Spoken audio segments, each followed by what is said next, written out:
When I was younger, in year 5, obviously I've got a disability to my hand. So like basically I had an electric hand, got designed for me. Was it like an electric hand? Could you set it to turbo mode? Well, I can make it go like crush like that. That it literally was moving. It was just like this. So it was just like that. How tight could you get the grip? Oh, very tight, yeah. Now that would be useful. But this is where the story comes in. So basically, I was in year 5 and I was new to my hand. Obviously, you're in year 5, so having something sick like that, you think you're invincible. And basically, I went to the toilet because I was... You wanted to relieve yourself, or...? No, a bit young for that one, just so... No, I went for a wee and I thought, why not hold it with my electric hand? Because I wanted to get, like... the feeling of like having a proper hand, and so I tighten it up, goes like that, and it just holds, and it's just holding, and it killed, but it just wouldn't release, and because I was still new to the hand, it just wouldn't release, and so my friend called Jake had to go and get the teacher to come in to change, because we had batteries for it, to change the battery to see if that would work. And luckily it did, but like I think that was one of the most embarrassing experiences of my life. Oh, that must be so dodgy, like a teacher coming in, just seeing you hold your willy with your hand like that, and just like, yeah, but I guess for primary school it's not as bad. I think they're used to it as much. Like they not used to it as such, but they've had experiences, not necessarily of that level, but they've had experiences of people weeing themselves and stuff. So they've always had to help out, you know. It was a good thing the teacher didn't turn out to be like dodgy or anything like that. Well, if you know what I mean. Yeah, if that turned out to be the case, you know, that would have been not very good at all. But it must be very embarrassing, like. I mean, it was embarrassing at the time because, you know, I just got a new hand and I'm having to get my teacher in to help me when I got my willy out. But I didn't really think of it like that at the time because when you're younger, you don't really care about that as much, you know? No, because your mind is more in a happy place. Yeah, you're thinking as a child. You're not thinking as a dodgy teenager, are you? No, you haven't hit puberty yet. Yeah, exactly. Like so it didn't really matter at the time. Like, obviously it was embarrassing because all my schoolmates found out. But, you know, aside from that, not really. But when I look back at it now, it's just like one of those cringe moments, but quite funny. Yeah. So how did you actually physically lose your fingers, or were you born like without them? So I was born with a disability called semi-ambractally, I believe that's what it's called. It's quite a long word. Is that like a thing where you, what do you call it? You're basically you don't fully develop? Yeah. So basically, they think, because I'm adopted as well. So basically, they think that the womb, my mum's womb, wrapped around my fingers, not allowed. Biological mum, obviously. Yeah, biological mum. Thank you. Like wrapped around the fingers, and so it stopped them growing. So obviously, I was born with this thing called nubbins, which are small little fingers that were like probably the size of peas, and they were awesome. Like growing up, because like you know you were different, and you thought you were really cool, and then it get to the point about 2 years ago where I started getting a lot of pain.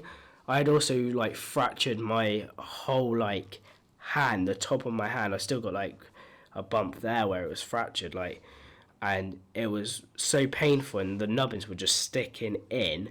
Oh, like the base, like the fingers weren't fully developed, so just exactly. And I was like told that I was told that they didn't think that my nubbins were going to be able to like be back how they were, because they were so damaged, kind of thing. And then I've always had the option to get them removed, but I never wanted them because I never had a reason. But then, like, I think it was last year, it was November 2017, it came to the point where I was like in so much pain, I was just like, I might as well get it done, you know, it's no harm getting it done.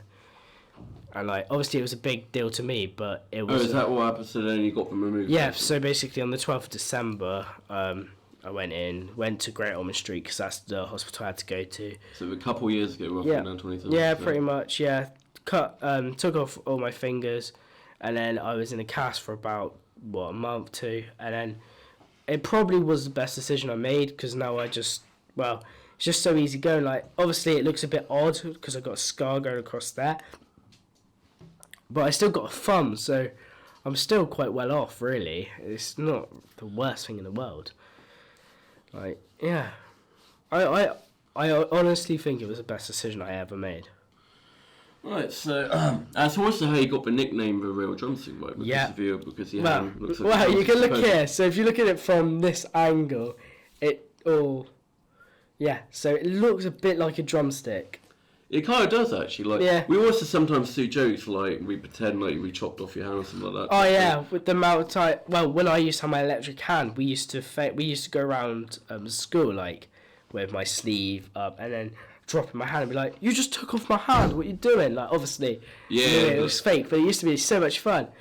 And like we've had plenty of times when we've been out and like I'm like, "Oh God, I've lost my fingers." And stuff like that, just making fun of it because I don't feel like being soppy about it's going to do anything. I prefer to be happy and enjoy the fact that I've got one hand, not the fact that I'm missing fingers or whatever. Yeah.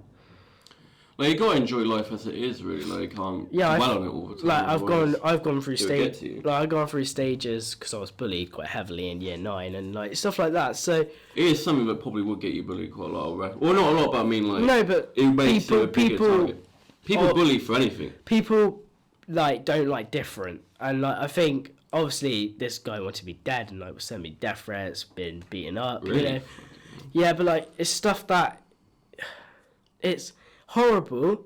But now thinking back to it, you're just like it's part of life. Like obviously it's not to that extreme, but like it's horrible at the time. But at the same time, you're just a bit like it is what it is, kind of.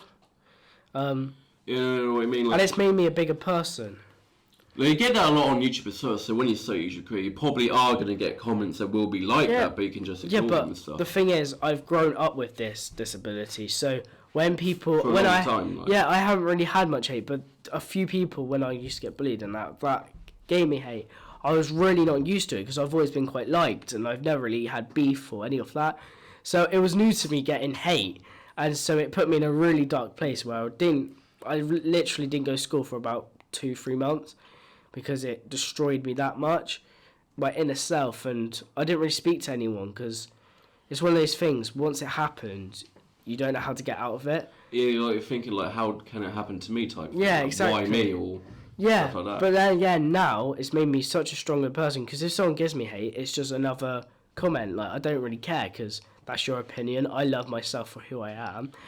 There's obviously things I don't like about myself, but I like my hand and I like the way I am. So well, like everyone has things they don't like about themselves. Yeah, it's a common thing, but you can normally just overlook it at the end of the day. Like obviously me and you were in the same class and course and stuff. Yeah, like, we were in what was like level 2 media, and no one was really a bully in that class. So it was all no, not really, because everyone's in the same level. You know, everyone's pretty much like got things they could be bullied about, if you will. To be honest, I don't think bullying's.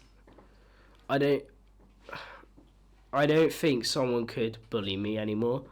Like, I just feel like I'm in a place now where if someone was to say something horrible, someone says something horrible. Obviously, it's not nice to hear, but at the end of the day, I take it on the chin because I know who I really am, and I've got friends. Like, I've got the closest friends you could ever have. Like, they take a bullet for me, and I'll take a bullet for them. So it's one of those things where I know where my true people are at. Yeah. And I do care about other people, but I don't really care if they've got a bad opinion, you know? Yeah, I know what you mean, like.